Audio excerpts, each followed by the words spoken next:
चलिए, तो I hope आपको आवाज आ रही होगी मेरी।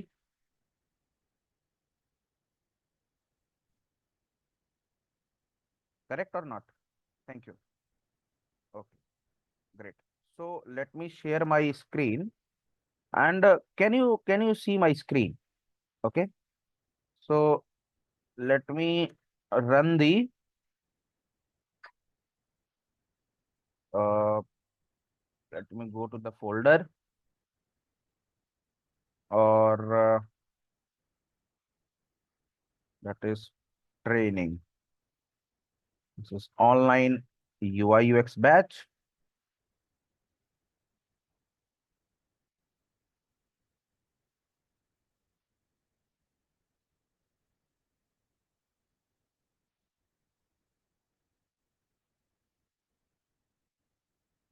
And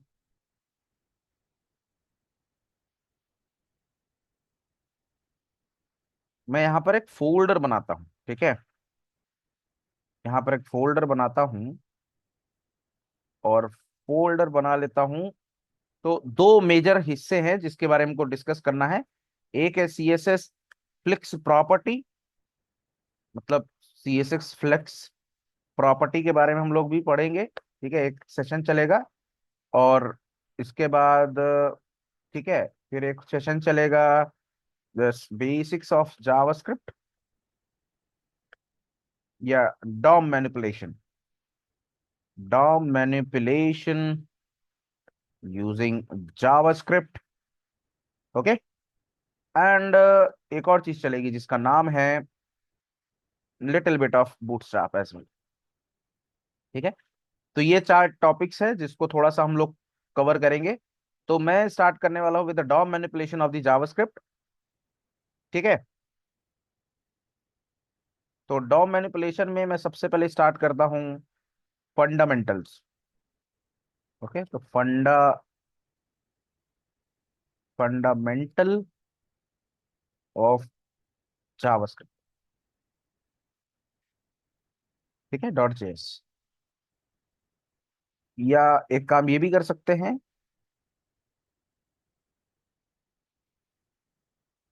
कि फंडामेंटल ऑफ जावास्क्रिप्ट से पहले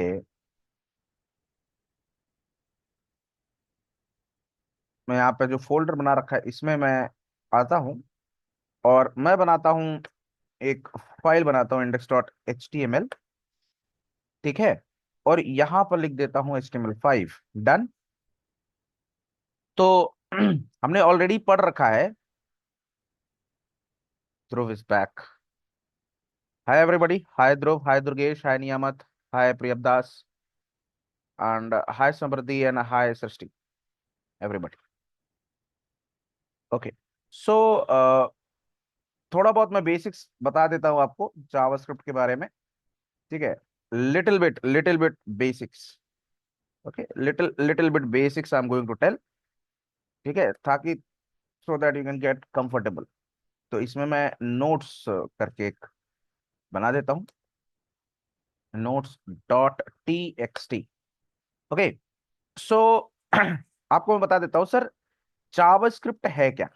ठीक है, तो it is a web based programming language. ठीक है, it is a web based programming language. मतलब जैसे आपको पता है कि जैसे HTML की हम बात करते हैं, तो HTML हमारी एक मार्कअप लैंग्वेज है। ठीक है, और इसके बाद हमारे पास जो CSS है वो बेसिकली स्टाइलिंग स्टाइलिंग लैंग्वेज है। ओके, स्टाइलिंग लैंग्वेज है। ठीक है, और इसी तरीके से जो JavaScript it is only programming language, only web it is only web based programming language supported by browsers. ठीक है, web based programming language supported by browsers, supported by browsers. ठीक है, तो ब्राउजर्स होते हैं, जो ब्राउजर जो होते हैं, ब्राउजर सिर्फ एक ही टाइप की प्रोग्रामिंग लैंग्वेज को जानते हैं, वो है कौन सी? जावास्क्रिप्ट। ठीक है, तो अब जब मैं जावास्क्रिप्ट की बात करता हूं तो JavaScript, okay, is a client side programming language, client side programming language that runs on that runs on the browsers browser browser, and this browser can be Chrome, Firefox और internet explorer. ठीक है, but internet explorer अब बंद हो चुका है, सो इसकी जगह अब यूज आता है MS Edge, Microsoft Edge, right. यहां तक कि and you can also run this in Apple Safari. इतनी बात क्लियर है? ठीक है, is this clear? Very good sir. Next level, तो वेरी वेरी बेसिक लेवल। ठीक है, अब आपको पता होगा मैंने बताया था कि एनी वेब एप्लीकेशन, किसी भी जब हम वेब एप्लीकेशन की बात करते हैं तो उसमें दो पार्ट होता है। Front end, front end technology is there, front end technology is there. इस फ्रंट एंड टेक्नोलॉजी को हम क्लाइंट साइड टेक्नोलॉजी भी कहते हैं, क्लाइंट साइड टेक्नोलॉजी भी कहते हैं। और दूसरा जो होता है वो होता है back and technology, back and technology, हम इसे सर्वर साइड टेक्नोलॉजी भी कहते हैं, करेक्ट। यानी मैंने आपको ये बताया है कि backend is a combination of server side language plus database, okay. तो यहां पर हम डेटाबेस स्टैक यूज नहीं कर रहे हैं, ना हम बैकएंड की बात करें, क्योंकि ये यूआई यूएक्स रिलेटेड है। तो फ्रंट एंड टेक्नोलॉजी में हमारे पास तीन मेजर लैंग्वेजेस आती हैं, जिसमें आता है sir HTML, CSS and then goes with JavaScript. ठीक है, इसीलिए जावास्क्रिप्ट को हम लोग क्लाइंट साइड प्रोग्रामिंग लैंग्वेज भी कहते हैं। ठीक है, I hope it is very clear for everybody. Done. चलिए, अब मैं आपको थोड़ा सा बता देता हूं, जावास्क्रिप्ट के बारे में थोड़ा सा पढ़ लेते हैं, ब्रीफ। ठीक है, the brief introduction about JavaScript, brief introduction about JavaScript. ठीक है, तो ये आपको जानकर आश्चर्य होगा कि JavaScript is a simple, okay, JavaScript is a simple, ठीक है, ऑब्जेक्ट बेस्ड, ठीक है, object based scripting client side and script scripting language, scripting language. ठीक है, दूसरा, it is a high level language, it is a high level language. ठीक है, इसके बाद तीसरा point, sir it is a general purpose programming language, general purpose programming language, मतलब, ठीक है, ओके। तो ये, इसके बाद आपको मैं ये भी बता देता हूं, it it was initially designed, it was initially designed to run on browser, but in 2008, ठीक है, but in after 2008 JavaScript was able to run on server side। ठीक है, with the help of V8 engine, with the help of with the help of V8 engine। ठीक है, which is which is now known as, which is now used by Node.js, which is now used by Node.js। ठीक है, तो हम ये कह सकते हैं कि Node.js enables, okay, Node.js gives a server side environment, runtime environment, that enables the JavaScript to run in run outside the server या आउटसाइड द ब्राउजर। ठीक है, तो इन पॉइंट को थोड़ा डिस्कस कर लेते हैं। देखिए, जब हम बोलते हैं कि JavaScript is a simple simple language, तो सिंपल मतलब ये है कि कोई भी आसानी से इस प्रोग्राम इसको सीख सकता है। अगर किसी को सी लैंग्वेज आती है, किसी को सी प्लस प्लस आती है, अगर उसका कोई प्रोग्रामिंग बैकग्राउंड है तो वो बहुत आसानी से इसको सीख सकता है। और अगर प्रोग्रामिंग बैकग्राउंड नहीं भी है तब भी वो बहुत आसानी से इसको सीख सकता है। ठीक है, क्योंकि ये वैसे ही है जैसे बाकी प्रोग्रामिंग लैंग्वेजेस होती है। डन। इसलिए इसे बोला गया है कि JavaScript is a simple programming language. इसके बाद ऑब्जेक्ट बेस्ड। ठीक है, ऑब्जेक्ट बेस्ड असल पर कोई भी प्रोग्रामिंग लैंग्वेज जो होती है वो दो टाइप की होती है। ठीक है, every programming language is of two types. पहला ऑब्जेक्ट बेस्ड एंड दूसरा ऑब्जेक्ट ओरिएंटेड। ऑब्जेक्ट बेस्ड का मतलब होता है you are you have to use readymade objects, you are not allowed to make your own objects।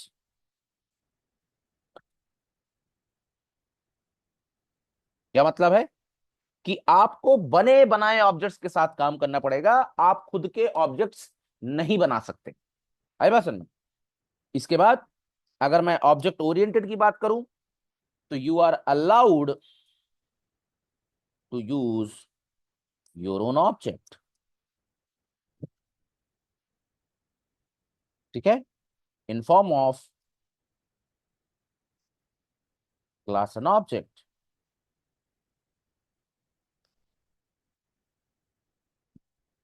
ठीक है जी, I hope this is clear for everyone. Okay, बढ़िया। तो सिंपल हो गया, ऑब्जेक्ट बेस्ड हो गया। ठीक है, तो हम तो जावास्क्रिप्ट इज, आप कह सकते हो, तो हम कह सकते हैं कि JavaScript is more object based than than object oriented. ठीक है, जावास्क्रिप्ट बने बनाए ऑब्जेक्ट्स के साथ काम करना ज्यादा प्रेफर करती है। ठीक है, बशर्ते आपको खुद के ऑब्जेक्ट्स बनाने की इजाजत नहीं है, बट आप बने बनाए ऑब्जेक्ट्स के साथ जावास्क्रिप्ट में काम कर सकते हैं। और ये दो टाइप के ऑब्जेक्ट्स होते हैं। ठीक है, तो JavaScript basically deals with, JavaScript primarily has two types of objects. Two types of objects. The first one is BOM. The second one is DOM. Okay. BOM का मतलब होता है ब्राउजर ऑब्जेक्ट मॉडल। ओके, और window object model. आई बात समझ में? तो कुछ लोग इसको बॉम कहते हैं या WOM भी कहते हैं, वॉम, बॉम और वॉम। तो ब्राउजर ऑब्जेक्ट मॉडल कह लीजिए या विंडो ऑब्जेक्ट मॉडल कह लीजिए। जो डॉम होता है उसे बोला जाता है डॉक्यूमेंट ऑब्जेक्ट मॉडल। ठीक है, अगर आपको ब्राउजर के किसी कंपोनेंट के साथ काम करना है तो आपको विंडो ऑब्जेक्ट का यूज करना पड़ेगा। If you want to work with the browser components, browser components, then you have to use window object. ठीक है, और अगर हम बॉम पे जाएं तो बॉम का मतलब होता है if you want to work with the document type, that is document object का मतलब हो गया any of the HTML tag, any of the HTML tag, HTML component. अगर आपको किसी भी HTML कंपोनेंट के साथ काम करना है then you have to use document object. Clear है भाई साहब? ओके, ये क्लियर है सबको कि नहीं? ठीक है, I hope guys at least reply in the chat yes और नो। ठीक है जी, तो मैं आपको इंफॉर्मेशन बता रहा था कि जावास्क्रिप्ट एक सिंपल प्रोग्रामिंग लैंग्वेज है, ऑब्जेक्ट बेस्ड है, क्लाइंट साइड है। क्लाइंट साइड का तात्पर्य ये है कि आप इसे फ्रंट एंड में यूज कर सकते हो। फ्रंट एंड का मतलब ये है कि जो भी आप ब्राउजर पे रन कर रहे हो, ब्राउजर साइट पे ही आप जावास्क्रिप्ट को रन कर सकते हो। ठीक है। It is high level programming language. High level का मतलब क्या होता है? हाई लेवल का मतलब ये है, you can use English like sentences, English English like sentences to write the syntax of JavaScript, to write the syntax of JavaScript। ठीक है। इसके जो सिंटेक्स है, उस वो सिंटेक्स में इंग्लिश जैसे सेंटेंसेस यूज होते हैं टू राइट दी जावास्क्रिप्ट। अगर आपको इंग्लिश आती है तो आप आसानी से जावास्क्रिप्ट के सिंटेक्सेस को लिख सकते हैं। ठीक है जी। ओके। अब आपसे बोला जाता है ये एक जनरल पर्पस प्रोग्रामिंग लैंग्वेज भी है। ये एक it is a general purpose programming language. इसका तात्पर्य क्या है कि ये एक जनरल पर्पस प्रोग्रामिंग लैंग्वेज है। जब हम ये बोलते हैं कि हम एक लैंग्वेज को जनरल पर्पस प्रोग्रामिंग लैंग्वेज बोलते हैं, तो इसका मतलब है कि आप इसमें हर तरीके का काम कर सकते हैं। जनरल पर्पस का मतलब आप समझते हैं ना? जनरल जनरल, जैसे आपने देखा होगा कि ट्रेन में जो जनरल कोच होता है उसमें कोई नियम नहीं होता। उसमें डिसेबल्ड लोग भी बैठ सकते हैं, उसमें बच्चे भी बैठ सकते हैं, उसमें बूढ़े भी बैठ सकते हैं, उसमें अमीर भी बैठ सकता है, गरीब भी बैठ सकता है, लेडीज भी बैठ सकता है, जेंट्स भी बैठ सकते हैं। ठीक है। हर टाइप के प्रिविलेज्ड और अनप्रिविलेज्ड लोग बैठ सकते हैं, अमीर गरीब हर टाइप का इंसान बैठ सकता है। करेक्ट।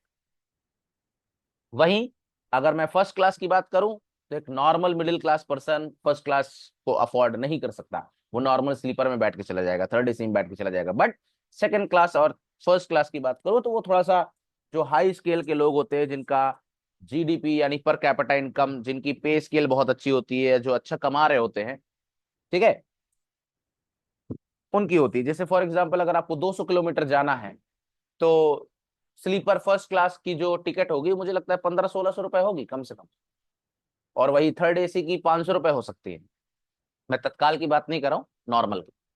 ठीक है। तत्काल में करेंगे तो नो डाउट वो तो फिर दुगना हो जाएगी, 500 की टिकट 1000 की हो जाएगी, और फिर अगर वो 1500-1600 की है तो वो 2500-3000 तक की भी जा सकती है। ठीक है। मैं तत्काल की बात नहीं कर रहा। तो जब आप जनरल कोच की बात करते हैं तो जनरल कोच का मतलब होता है जनरल पर्पस। मतलब उसमें किसी भी टाइप के लोग, अब आपने देखा होगा कुछ लोग भूसा ले जाते हैं लाद के, कुछ लोग साइकिल लाद के ले जाते हैं, है कि नहीं? है कि नहीं? पूरा का पूरा जो है अपना लगेज ही जनरल कोच में ले जाते हैं, है कि नहीं? तो जनरल का मतलब ही है जनरल। तो जब आप बोलते हो कि जावास्क्रिप्ट एक जनरल पर्पस प्रोग्रामिंग लैंग्वेज है, इसका मतलब you can use the JavaScript as a basic programming language to learn programming. मतलब अगर किसी को प्रोग्रामिंग सीखना है तो भी वो जावास्क्रिप्ट को एज अ प्रोग्रामिंग लैंग्वेज ले सकता है, बिकॉज क्योंकि उसके पास सारे के सारे सिंटैक्टिकल चीजें हैं। जैसे उसके पास सर जैसे उसके पास सर वेरिएबल्स हैं। करेक्ट। उसके पास वेरिएबल्स हैं, डेटा टाइप्स हैं, वेरिएबल्स हैं, डेटा टाइप्स हैं। ठीक है। डिसीजन कंट्रोल्स है। करेक्ट। ऑपरेटर्स है। समझ पा रहे हो आप? है ना? वेरिएबल्स है, डेटा टाइप्स है, डिसीजन कंट्रोल्स है, ऑपरेटर्स है। इसके बाद लूप्स है, फंक्शंस है कि नहीं सर? एरेज है। तो ये सारी की सारी चीजें हैं जिससे आप बेसिक, तो किसी भी प्रोग्रामिंग लैंग्वेज को एज अ बेसिक प्रोग्रामिंग, मतलब जावास्क्रिप्ट को भी आप as a basic programming language की तरह यूज करके थोड़ी बहुत प्रोग्रामिंग आप सीख सकते हो। जरूरी नहीं है कि आप अपनी प्रोग्रामिंग लैंग्वेज सी से ही स्टार्ट करो, बट आप जावास्क्रिप्ट को भी यूज करके आप फंडामेंटल्स किसी भी प्रोग्रामिंग लैंग्वेज के सीख सकते हो। डन। ठीक है। तो ये तात्पर्य है कि आप इसको जनरल पर्पस प्रोग्रामिंग लैंग्वेज की तरह यूज कर सकते हो। इसका मतलब कोई भी जो स्टूडेंट होगा, ठीक है, कोई भी स्टूडेंट होगा, वो जावास्क्रिप्ट को as a beginner programming language use कर सकता है। ये तात्पर्य हुआ। ठीक है। दूसरा, JavaScript can be used to make web application. JavaScript can be used to make front end applications, जो कि बात सही है। ठीक है। JavaScript can also be used to make backend applications, can be used to make backend applications, हम लोग JavaScript का यूज करके बैक एंड एप्लीकेशन भी बना सकते हैं, लेकिन ये पॉइंट तभी वैलिड है जब नोड जेएस के बारे में आपको पता हो। ठीक है, मतलब जब तक नोड जेएस नहीं आया था, मतलब 2008 से पहले, जब तक नोड जेएस मार्केट में नहीं आया था, तब तक जावास्क्रिप्ट को यूज करके आप बैकएंड टेक्नोलॉजी में कोड नहीं कर सकते थे। बट जब से नोड जेएस आ गया, तो आप जावास्क्रिप्ट को सर्वर साइड पे भी रन कर सकते हैं। ठीक है, इसीलिए जावास्क्रिप्ट देखिए सारे के सारे टास्क में यूज हो जा रहा है। ठीक है, तो जनरल पर्पस हो गई एज एन प्रोग्रामिंग लैंग्वेज। तो JavaScript can also be used, can be used to build desktop applications using electron.js।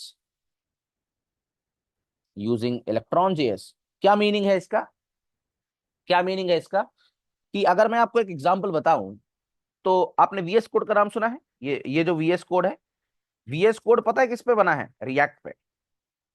ये बात आपको पता है, वीएस कोड बना है रिएक्ट पे। और रिएक्ट रिएक्ट को, इसके बाद रिएक्ट पे जब बनाया गया है, तो इसको इलेक्ट्रॉन जेएस से यूज करके डेस्कटॉप एप्लीकेशन में कन्वर्ट कर दिया गया है। मतलब इलेक्ट्रॉन जेएस का यूज करके डॉट ईएक्सी में कन्वर्ट किया गया है, और इसके बाद इसे डेस्कटॉप एप्लीकेशन में कन्वर्ट कर दिया गया है। क्लियर है? ठीक है, आप चाहे तो इसको गूगल भी कर सकते हैं। ठीक है, मैं आपको दिखा देता हूँ। ठीक है, तो मैं यहां लिखता हूं इस VS Code developed using is using React।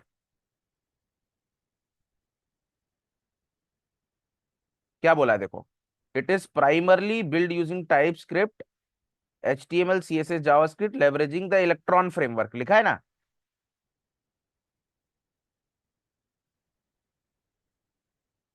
ठीक है, वीएस को है कि नहीं? ठीक है, इसने HTML CSS और टाइप स्क्रिप्ट का यूज किया है। ठीक है, तो रिएक्ट की जगह आप बोल सकते हो HTML CSS एंड जावास्क्रिप्ट। ठीक है, मतलब इसने क्या किया है कि रिएक्ट की जगह इसने टाइप स्क्रिप्ट यूज कर ली है।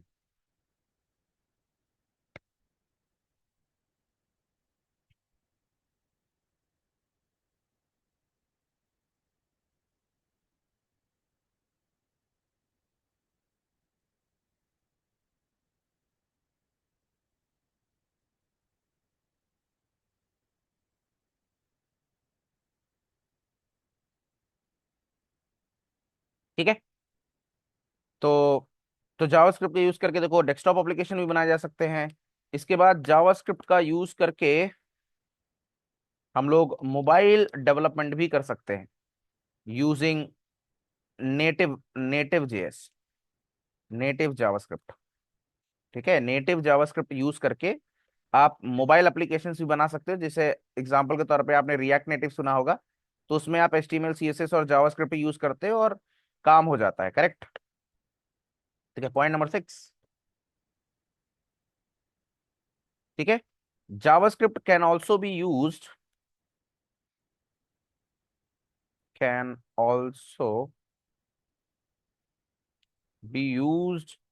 For the database. जावास्क्रिप्ट को डेटाबेस के लिए भी यूज किया जा सकता है। ठीक है, और सबसे बेस्ट एग्जांपल जहां पे जावास्क्रिप्ट यूज होता है वो है मोंगोडीबी। ठीक है, MongoDB is developed using JavaScript. ठीक है, कंफर्म कर लेते हैं, is MongoDB developed using JavaScript. ये देखो, तो काउच डीबी एंड मोंगोडीबी दोनों जो है जावास्क्रिप्ट का यूज करके बने हैं। ठीक है, तो आपको एक और चीज पता चल गई कि मोंगोडीबी भी है, और काउच डीबी, काउच डेटाबेस भी एक डेटाबेस है जिसको जो कि डेवलप किया गया है यूजिंग जावास्क्रिप्ट। ठीक है, तो इसीलिए हम बोल सकते हैं, क्योंकि जब इतनी सारी चीजें पॉसिबल है, तो हम बोल सकते हैं कि JavaScript is a general purpose programming language. ठीक है, अच्छा, इसके बाद हम आगे बढ़ते हैं। तो अब क्या होता है कि जावास्क्रिप्ट जब इनिशियली प्रोग्राम की गई थी, यानी इनिशियली अगर मैं 2008 के पहले कहता क्या जावास्क्रिप्ट क्लाइंट साइड है कि सर्वर साइड, तो मैं 100% पक्का बोलता कि JavaScript is a client side language. लेकिन 2008 में जब गूगल ने V8 इंजन लॉन्च किया, तो V8 इंजन की वजह से नोड जेएस पॉपुलैरिटी में आया। और जब जब से नोड जेएस आ गया, तो नोड जेएस ने एक ऐसा स्पेशल फीचर दे दिया जावास्क्रिप्ट को, जिससे जावास्क्रिप्ट बिना ब्राउजर के रन हो सकता था, मतलब ब्राउजर के एनवायरनमेंट के बाहर रन हो सकता था। कहां पर? वो भी कंसोल पे। ठीक है, वो भी कहां पर? कंसोल पे। तो इसका मतलब आप आप जावास्क्रिप्ट को बाहर रन कर सकते थे बिना ब्राउजर के। जैसे फॉर एग्जांपल मैं आपको दिखाऊं, तो जैसे मैं यहां पर आता हूं और कंसोल पे जाता हूं। ठीक है, मैंने इंस्पेक्ट किया, आप भी कर सकते हैं। इंस्पेक्ट किया, मैं कंसोल पे गया, मैंने यहां लिखा विंडो डॉट अलर्ट, और यहां लिख दूंगा हेलो। ठीक है, तो देखो हेलो आया। इसी तरीके से मैं यहाँ पे लिख सकता हूँ console dot log, console dot log, और मैं यहाँ पे लिख देता हूँ जैसे कि हेलो फ्रॉम द ब्राउजर। ठीक है, तो देखो हेलो फ्रॉम द ब्राउजर आ गया। या इसी तरीके से मान लो मैं कोई एरे लेता हूँ जैसे ARR, और यहाँ पे लिख देता हूँ सर 10, 20, 30, 40, और मैं लिख देता हूँ कंसोल डॉट टेबल, और इसके अंदर लिख देता हूँ ARR। तो कुछ ऐसे डेटा आपको दिख जाएगा। ठीक है, तो ये जो चल रहा है, ये ब्राउजर के कंसोल पे चल रहा है। ठीक है, जब तक ब्राउजर नहीं, तो जावास्क्रिप्ट भी नहीं चलेगा। बट अब आप बिना ब्राउजर के भी चला सकते हैं। कैसे? जैसे मैंने यहाँ पे एक फाइल बनाई index.js, या मैंने एक फाइल बनाई demo.js, और यहां पर मैं कोई कोड लिख देता हूं जैसे कंसोल डॉट लॉग, और यहाँ लिखता हूं एंटर द, या यहाँ लिख देता हूँ hello without browser, hello without browser. ठीक है, और मैं क्या करता हूं, इसको टर्मिनल पे रन करता हूं। कहां पे रन करूंगा? टर्मिनल पे। और टर्मिनल का मतलब है मैं यहां पर लॉन्च करूंगा CMD। ठीक है, मैं यहां पर लॉन्च करूंगा CMD। That's it. ये मेरे पास CMD आ गया इधर। और यहां पर अगर आप ध्यान से देखें तो मेरे पास एक कौन सा यहां पर मैंने लिख रखा है जावास्क्रिप्ट से related, that is DOM manipulation using JavaScript. तो मैं जाऊंगा CD DOM manipulation using JavaScript, और यहाँ रन करूंगा नोड। देखो मैंने लिखा क्या है? नोड नोड नोड लिखा है, और नोड लिखा माइनस माइनस वर्जन लिखा, तो मुझे पता चलेगा कि मेरे सिस्टम पे नोड का 22.14 वर्जन इंस्टॉल्ड है। ठीक है, और अब मैं यहाँ रन करता हूँ demo1.js, मतलब demo.js, तो देखो लिख के आ गया क्या? Hello without browser. तो यहाँ पर कोई ब्राउजर है क्या? नहीं है। तो याद रखिएगा, ये तभी पॉसिबल है जब से नोड जेएस आया है मार्केट में। इससे पहले जावास्क्रिप्ट हमेशा ब्राउजर पे ही रन करती थी। ठीक है, तो नोड जेएस के आने से जावास्क्रिप्ट का रन टाइम एनवायरनमेंट जो हो गया है वो सर्वर साइड पे हो गया। इसका मतलब ब्राउजर के बगैर भी आप जावास्क्रिप्ट का कोड एग्जीक्यूट कर सकते हैं। अब अगर आप ट्राई करने की कोशिश करेंगे, तो हो सकता है ऐसा हो कि अगर आप ये लिखते हैं नोड माइनस माइनस वर्जन, आप सब ट्राई कर सकते हैं। अगर आप ऐसा लिखते हैं, तो हो सकता है ऐसी कुछ लाइन लिख के आए, ऐसी कुछ लाइन लिख के आए कि node is not recognised as internal and external command. हो सकता है मैंने जानबूझ की स्पेलिंग गलत लिखी है, मैंने जानबूझ की स्पेलिंग गलत लिखी है ताकि ये एरर मैं आपको बता सकूं। तो ऐसा हो सकता है कि अगर आपने नोड लिखा है और आपने मान लीजिए ये लिखा नोड माइनस माइनस वर्जन, तो ऐसा हो सकता है कि आपके सामने ये लाइन लिख के आ रही हो कि node is not recognised as internal और एक्सटर्नल कमांड। इसका मतलब यह है कि आपके सिस्टम पे नोड इंस्टॉल्ड नहीं है। तो इसके लिए आपको क्या करना पड़ेगा? ब्राउजर पे आना है, और आपको जाना है नोड जेएस डाउनलोड। तो जब आप नोड जेएस पे जाओगे तो यहां पर आपको एक ऑफिशियल वेबसाइट मिलेगी। ध्यान दीजिए, मैंने क्या कहा, एक आपको एक ऑफिशियल वेबसाइट मिलेगी। याद रखिएगा आपको लिखना क्या है, ठीक है, ये बात याद रखिएगा आपको लिखना क्या है, ठीक है। तो आप जब जाएंगे तो यहां पर आपको एक ऑफिशियल वेबसाइट मिलेगी और इसका नाम होगा डाउनलोड नोड डॉट जेएस। ठीक है, क्या होगा, डाउनलोड नोड डॉट जेएस। इस पे जाएंगे आप, डन, इस पे जाएंगे। तो जब आप यहाँ पे जाएंगे तो आपको सामने इस पे क्लिक करना है। जब आप इस पे जाएंगे तो आपको डाउनलोड्स पे जाना है, और डाउनलोड्स पे जाने के बाद आपको दो वर्जन्स देखने को मिलेंगे यहाँ पर। ठीक है, दो वर्जन्स देखने को मिलेंगे। एक मिलेगा आपको करंट वर्जन, जो कि होगा जो मतलब आप अगर देखेंगे तो यहाँ पर आपको दो वर्जन्स देखने को मिलेंगे। ठीक है, एक मिलेगा 22.14 LTS, और एक वर्जन आपको मिलेगा जो कि अलग होगा थोड़ा सा, और वो होगा कौन सा वर्जन, वो होगा दूसरा वर्जन करंट वाला। मतलब दो वर्जन आपको देखने को मिलेंगे, एक LTS वाला मिलेगा और एक करंट वाला मिलेगा। तो दोनों डिफरेंस में, दोनों में मैं डिफरेंस आपको बता देता हूं, दोनों में डिफरेंस क्या है।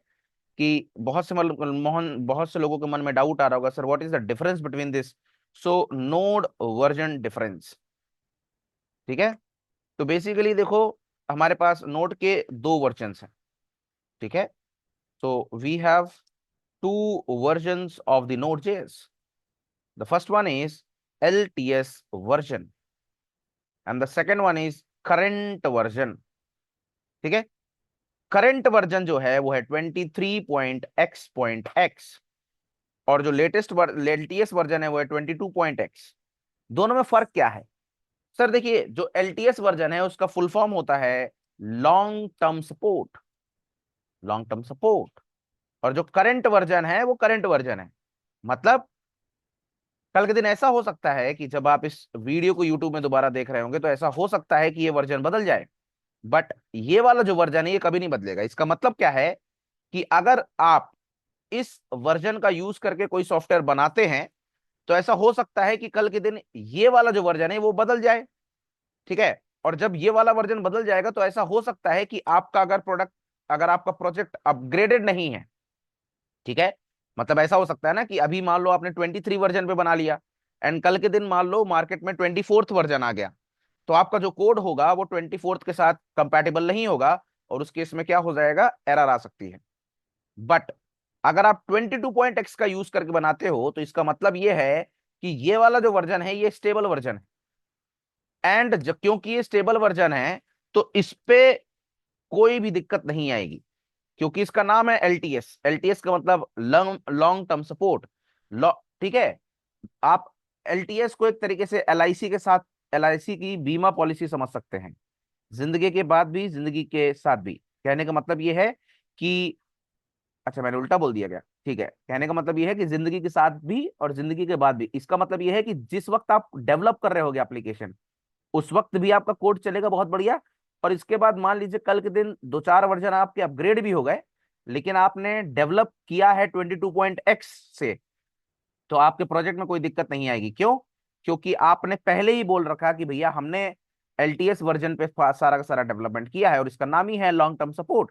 मतलब मैक्सिमम मतलब मैक्सिमम साल तक, मतलब मतलब लाइफ टाइम तक ये आपको सपोर्ट करेगा, ठीक है। तो इस पे कोई भी एरर्स नहीं आएंगे, because it is a stable code. वहीं अगर आप करंट वर्जन का यूज करते हैं तो देयर में be a chance of errors, ठीक है। तो आपको क्या करना है, आपको बस इस पे क्लिक करना है, डाउनलोड फॉर विंडोज करना है, एंड दैट्स इट। नीचे जाएंगे और डाउनलोड कर लीजिए .msi को। यहां पे आप इसको इंस्टॉल कर लेंगे, और इंस्टॉल करने के बाद इंस्टॉल करने के बाद ठीक है, आप इसको क्या कर लेंगे, एक मिनट इंस्टॉल हो जाने दीजिए।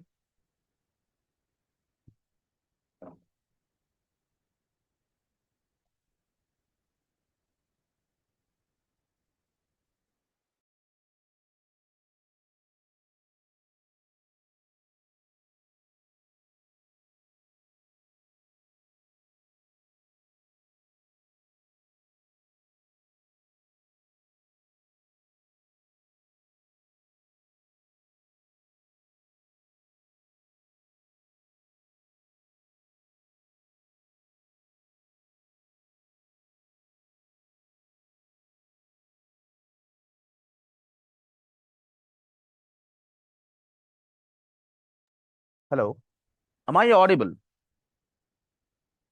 क्या हुआ, आवाज नहीं आ रही क्या?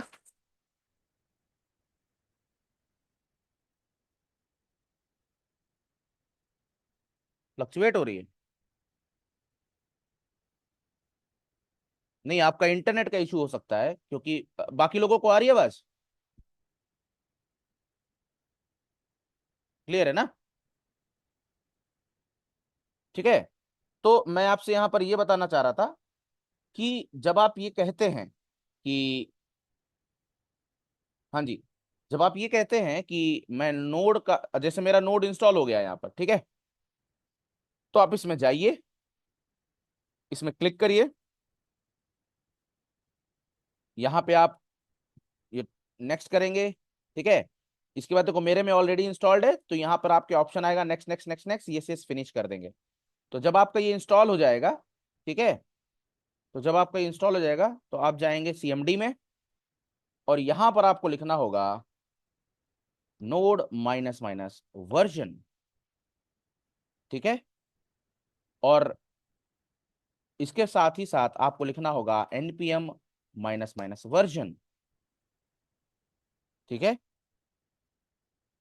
ये दो चीजें हैं,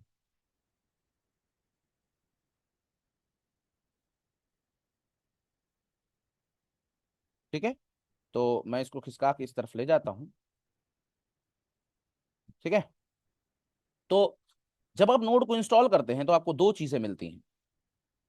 तो when you install the node, you get two important tools. पहला तो एक मिलता है नोड डॉट ई जो कि इंटरप्रेटर है for running JavaScript without browser, ठीक है। मतलब अगर आप इसको जावास्क्रिप्ट का कोड देंगे, यानी जेएस की फाइल देंगे, जैसे यहाँ के केस में आपने देखा था मैंने चलाया कैसे था, इसमें इसमें आपको जावास्क्रिप्ट का ही कोड लिखना है, ठीक है। नोड, और यहाँ पे आप नोड फाइल का नाम डॉट जेएस लिख देंगे तो यहाँ पर चल जाएगा, ठीक है। इस तरह आप फाइल का नेम डॉट जेएस लिखेंगे तो ये फाइल एग्जीक्यूट हो जाएगी, डन। और दूसरा आपको मिलता है, दूसरा जो आपको टूल मिलेगा वो है नोड के साथ npm.exe। जो npm.exe है वो बेसिकली क्या है, देखिए, जनरली आपने, शायद आपने पढ़ा होगा कि जैसे जावा जावा होता है, तो जावा में पैकेजेस होते हैं, करेक्ट। इसी तरीके से पाइथन में मॉड्यूल्स होते हैं, सी प्लस प्लस में सी प्लस प्लस में नेम स्पेसेस होते हैं, और इसी तरीके से सी में हेडर फाइल्स होती हैं, ये सुना होगा आपने। तो इन सब में कोई डिफरेंस नहीं है, ये सब एक ही चीज है, ठीक है। किसी लैंग्वेज में पैकेज बोला जाता है, किसी पैकेज में मॉड्यूल्स बोला जाता है, किसी पैकेज में नेम स्पेसेस बोला जाता है, किसी पैकेज में हेडर फाइल्स बोला जाता है, वगैरह वगैरह वगैरह वगैरह, ठीक है। तो इसी तरीके से अगर आपको पैकेज, ठीक है, अगर आपको, तो जनरली क्या होता है, आपने सुना होगा दो तरह के पैकेजेस होते हैं, ओके, होते हैं इंटरनल पैकेजेस, जिन्हें हम बिल्ट इन पैकेजेस बोलते हैं, बिल्ट इन पैकेजेस, ठीक है। और दूसरे बोलते हैं एक्सटर्नल पैकेजेस, और और और इनको बोला जाता है क्या, यूजर डिफाइंड। मतलब इसको किसी ना किसी बंदे ने बनाया होगा। तो अगर आप कोई एक्सटर्नल पैकेज यूज कर रहे हैं, ठीक है, अगर आप जैसे कोई एक्सटर्नल पैकेज यूज कर रहे हैं, जैसे फॉर एग्जांपल मान लेते हैं आप मर्न स्टैक पढ़ रहे हैं, मान लीजिए, ठीक है, जो कि बहुत पॉपुलर चल रहा है इस समय। और मान लीजिए अगर आप मर्न स्टैक पढ़ रहे होते तो मैं आपको एक्सप्रेस पढ़ाता, और जब आपको एक्सप्रेस पढ़ाता तो आपको एक्सप्रेस पैकेज जो है डाउनलोड करना पड़ता, ठीक है। जैसे जो मर्न स्टैक है ना, उस मर्न स्टैक में जैसे एम का नाम है मोंगोडीबी, ई का नाम है एक्सप्रेस, आर का मतलब है रिएक्ट, ठीक है, और एन का मतलब है नोड। तो नोड तो हमको रेडीमेड मिलता है, नोड जेएस तो हमको बाय डिफॉल्ट मिलता है, बट एक्सप्रेस, और अगर आप रिएक्ट भी यूज कर रहे हैं तो एक्सप्रेस और रिएक्ट दोनों आपको क्या करना पड़ेगा, इंस्टॉल करना पड़ेगा, ठीक है, इंस्टॉल करना पड़ेगा। तो इन पैकेजेस को इंस्टॉल करने के लिए हमको चाहिए होता है नोड पैकेज मैनेजर, इसी को शॉर्ट में बोला जाता है एनपीएम, ठीक है। ये करता क्या है, ठीक है, it enables you to download the package. It enables you to download the package from the cloud. ठीक है, आप नोड पैकेज मैनेजर का यूज करके, ठीक है, कोई भी एक्सटर्नल पैकेज डाउनलोड कर सकते हो। अब एक क्वेश्चन ये बनता है दिमाग में कि सर ये नोड पैकेज मैनेजर, आप बोल रहे हो कि हम कोई भी पैकेज डाउनलोड कर सकते हैं, तो कैसे डाउनलोड कर सकते हैं? Very simple, npm install package name. ठीक है, आपको बस ये कमांड लिखना है, npm package, npm install package name, और वो पैकेज इंस्टॉल हो जाएगा। ठीक है, लेकिन आपको ये याद रखना है कि योर जो आपका ये है, क्या कहते हैं, आपका जो सिस्टम है वो इंटरनेट से कनेक्टेड होना चाहिए। Your system must be connected to the internet. ठीक है, अब देखिए, अब अगर आप यहां जाएंगे तो आप इसको वेरीफाई कर सकते हैं कि कनेक्टेड है कि नहीं। तो वैसे तो यहां पर दिख जाता है वाईफाई के सिंबल में कि कनेक्टेड है कि नहीं कनेक्टेड है। और एक दूसरा तरीका भी है कि आप ब्राउजर पे जाके fast.com पे क्लिक करेंगे, मतलब कहीं पर भी इंटरनेट पे जाके आप अपनी स्पीड वगैरह चेक कर लीजिए, तो आपको पता चल जाएगा कि भैया हाँ हम कनेक्टेड है इंटरनेट से। बट एक दूसरा तरीका भी है, और वो आप एनपीएम का यूज करके पता लगा सकते हैं। तो आप लिखेंगे एनपीएम पिंग, तो ये बोलेगा पोंग। ठीक है, अगर आप लिखेंगे एनपीएम पिंग तो ये बोलेगा पोंग। ये देखिए, आपने बोला एनपीएम पिंग, एनपीएम बोलेगा पोंग। तो अगर आपको पिंग पोंग मिला, ठीक है, तो अगर अगर आपको रिस्पॉन्स में पिंग पोंग मिला तो इसका मतलब आप इंटरनेट से कनेक्टेड है। ठीक है, अगर आप ध्यान से देखें तो यहां पर एक आपको एक यूआरएल देखने को मिला है। यहां पर एक यूआरएल आपको देखने को मिलेगा, ये URL.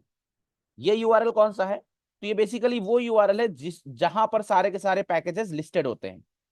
This is the cloud, this is the site or cloud, you can say cloud, where all the node packages are mentioned। आगे बात समझे, जहां पर सारे के सारे नोड के नोड के पैकेजेस जो होते हैं वो मेंशन होते हैं। चलो मैं जाके दिखा देता हूँ, कॉपी करते हैं, इधर जाते हैं, और मैं यहाँ पर लिख देता हूँ। तो देखिए यहाँ पर इसने रिस्पॉन्स भेजा है, बाकी कुछ मिला नहीं, जबकि इसके अंदर है, पैकेजेस हैं। ठीक है, अगर उन पैकेजेस को आपको देखना है तो आपको जाना पड़ेगा npmjs.com करके, यहां जाना पड़ेगा। ये देखिए, तो ये है npmjs, और इस साइट पर सारे के सारे पैकेजेस आपको मिल जाएंगे। जैसे मुझे एक्सप्रेस डाउनलोड करना है तो मैं यहाँ पर एक्सप्रेस लिख के सर्च कर दूंगा, तो यहाँ पर मुझे देखो एक्सप्रेस पैकेज मिल जाएगा। और इस एक्सप्रेस पैकेज का देखो आप लिखा भी है कि एक्सप्रेस पैकेज जो है वो एक फ्रेमवर्क है जिसका यूज करके आप रेस्ट एपीआईज वगैरह बना सकते हैं। ठीक है जी, आई बात समझ में? तो ये बात याद रखिएगा। तो ये साइट है जिस साइट का यूज करके हम लोग, जहां पे सारे के सारे पैकेजेस मिलते हैं। ठीक है, I hope it is very clear for everyone. ठीक है, तो इतना आपको समझ में आ गया है? ठीक है, बहुत बढ़िया। ठीक है, तो आज के लिए इतने रखते हैं। कल प्रैक्टिकली देखेंगे, कल प्रैक्टिकली देखेंगे कि कैसे हम लोग एनवायरनमेंट सेटअप करेंगे, और थोड़ा सा जावास्क्रिप्ट के बारे में कोड को देखेंगे। ठीक है, तो ये बेसिक्स बताने के लिए बहुत था। ओके, तो आज के लिए thank you very much, and bye bye, take care, good night. और ये वीडियो आपको यूट्यूब पे मिल जाएगी। Thank you so much, bye.